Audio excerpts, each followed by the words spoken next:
আসসালামু আলাইকুম। স্বাগত জানাচ্ছি বিডিটিউব নিউজের আজকের আয়োজনে। সাথে আছি আমি হাসানুল ইসলাম। ভারত নির্ভরতার দিন হচ্ছে শেষ। এবার পাকিস্তানের সাথে হাত মেলাচ্ছে নতুন বাংলাদেশ। বিগত এক যুগে বাংলাদেশকে ভারতের এক অঘোষিত অর্থনৈতিক কলোনিতে পরিণত করা হয়েছিল। বাংলাদেশের মানুষের নিত্য প্রয়োজনীয় পণ্য থেকে শুরু করে রপ্তানি বাণিজ্যের তুলা সব কিছুই ভারত থেকে আমদানি করা হতো। ভারত সস্তায় কিংবা পরিমাণে বেশি দিয়ে থাকে এমনটা নয়। পৃথিবীতে অনেক বিকল্প থাকার পরও কোনো এক অদৃশ্য কারণে ভারত থেকেই আমদানি করা হতো। বাংলাদেশের অর্থনীতির মেরুদণ্ড বলা হয় তৈরি পোশাক খাতকে। বাংলাদেশের তৈরি পোশাকের কাঁচামাল হিসেবে যে তুলা ব্যবহার করা হয় তা শতভাগ ভারত থেকেই আমদানি করা হয়। অর্থাৎ বাংলাদেশের তৈরি পোশাক খাতের রপ্তানিও পরোক্ষভাবে ভারতের নিয়ন্ত্রণে। ভারত যদি বাংলাদেশের তুলা রপ্তানি বন্ধ করে দেয় তাহলে আমাদের পোশাকের রপ্তানি ধসে যাবে। সাম্প্রতিক সময়ে ভারত বাংলাদেশের কূটনৈতিক সম্পর্ক যে হারে অবনতি ঘটছে, ভারত যে বাংলাদেশের লোকসান করতে এমন সিদ্ধান্ত নেবে না তা বলা যায় না।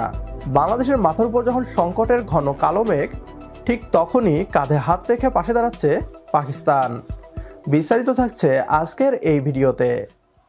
ভারত নয়, এবার বাংলাদেশকে সস্তায় তৈরি পোশাকের কাঁচামাল তুলা দিতে চায় পাকিস্তান।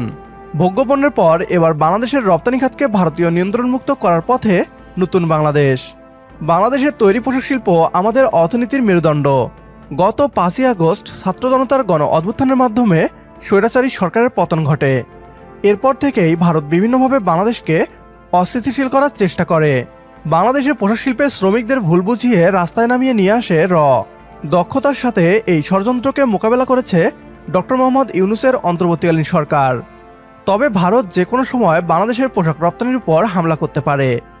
বাংলাদেশের তৈরি পোশাক খাতের ক্ষতি হলে একদিকে ভারতের পোশাক শিল্পের লাভ হবে, অন্যদিকে ভারতের রাজনৈতিক ফায়দা হবে। বাংলাদেশের বৈদেশিক মুদ্রার একটা বৃহৎ অংশই আসে পোশাক রপ্তানির মাধ্যমে। তৈরি পোশাকের রপ্তানি হোঁচট খেলে বাংলাদেশের অর্থনীতি ধ্বংস হয়ে যাবে, যা ভারতের পুতুল রাজনৈতিক দলকে পুনরায় ক্ষমতায় বসাতে সহায়ক হবে। তবে ছাত্র জনতার নতুন বাংলাদেশ দ্বিতীয়বার সেই সুযোগ ভারতকে দিচ্ছে না। এবার বাংলাদেশের তৈরি পোশাক খাত হচ্ছে ভারতমুক্ত। বাংলাদেশের পোশাক শিল্পের অন্যতম প্রধান কাঁচামাল তুলা এবার ভারত থেকে আমদানি হবে না। অন্তর্বর্তীকালীন সরকার দায়িত্ব নেওয়ার পর থেকেই বাংলাদেশ ও পাকিস্তানের মধ্যে ব্যবসায়িক সম্পর্ক আগের থেকে অনেক জোরালো হয়েছে। এমন প্রেক্ষিতে দেশটির সঙ্গে ব্যবসা আরও বাড়াতে চায় বাংলাদেশ।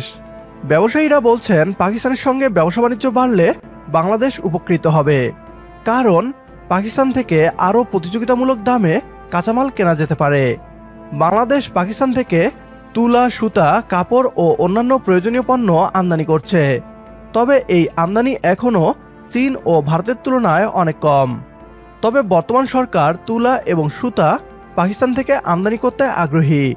পাকিস্তান বাংলাদেশকে প্রতিযোগিতামূলক দামে অর্থাৎ কম দামে সুতা এবং তুলা দেওয়ার প্রস্তাব করেছে। বাংলাদেশ পাকিস্তানের এই প্রস্তাবে সাড়া দিয়েছে।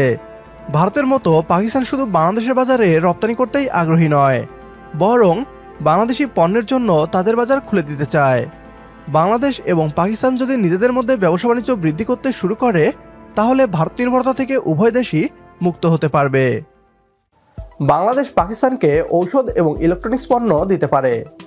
অন্যদিকে পাকিস্তান বাংলাদেশে পেঁয়াজ, চিনি, সুতা এবং তুলা রপ্তানি করতে পারে। এতে দুই দেশের মধ্যকার বাণিজ্য বৃদ্ধির পাশাপাশি ভারত নির্ভরতা মুক্ত হতে পারবে। বাংলাদেশ এবং পাকিস্তানের মধ্যকার এই সিদ্ধান্তকে সমর্থন করলে কমেন্ট বক্সে ইয়েস লিখে জানিয়ে দিন আমাদের। সেই সাথে ভিডিও শেয়ার করে দেখার সুযোগ করে দিন আপনার বন্ধুদের। পরবর্তী ভিডিও দেখার আমন্ত্রণ জানিয়ে বিদায় নিচ্ছি আজ। আল্লাহ হাফেজ।